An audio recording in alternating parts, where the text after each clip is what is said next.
రాష్ట్రంలో మహిళల భద్రతపై ఆందోళనకర గణాంకాలు బయటకు వస్తున్నాయని ప్రతిపక్ష వర్గాలు ఆరోపిస్తున్నాయి.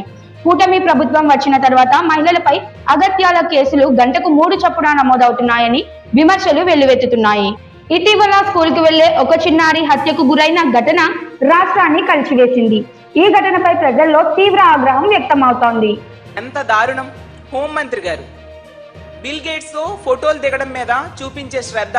అమ్మ హోంమంత్రి గారు, మీరు ఇలాంటి సంఘటనలు జరిగినప్పుడు ఆ సంఘటనల దగ్గరికి వెళ్ళి ఆ కుటుంబ సభ్యులకు ధైర్యం చెప్పడం, అలాగే ఇలాంటి సంఘటనలు జరగకుండా చూడడం, వీటి మీద దృష్టి పెడితే బాగుంటుంది. ఇదే సమయంలో హోంమంత్రి ప్రముఖ వ్యాపారవేత్త బిల్ గేట్స్ తో సమావేశం సందర్భంగా ఫోటోలు దిగడంలో బిజీగా ఉన్నారని సోషల్ మీడియాలో విమర్శలు వినిపిస్తున్నాయి.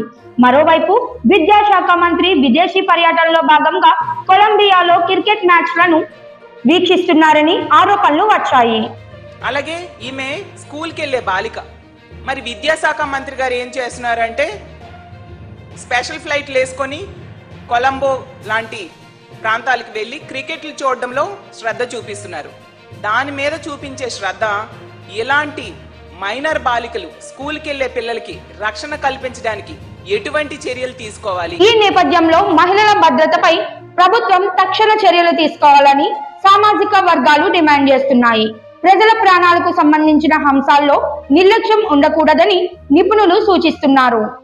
ఈ అంశంపై స్పందించిన వరదు కళ్యాణి, ప్రజల భద్రతే ప్రభుత్వ ప్రథమ కర్తవ్యం, ఘటనలపై కఠిన చర్యలు తీసుకోవాలి అంటూ సోషల్ మీడియాలో పోస్ట్ చేశారు. ఇలాంటి సంఘటనలు మనం అడుగడుగునా వింటూ ఉన్నాం.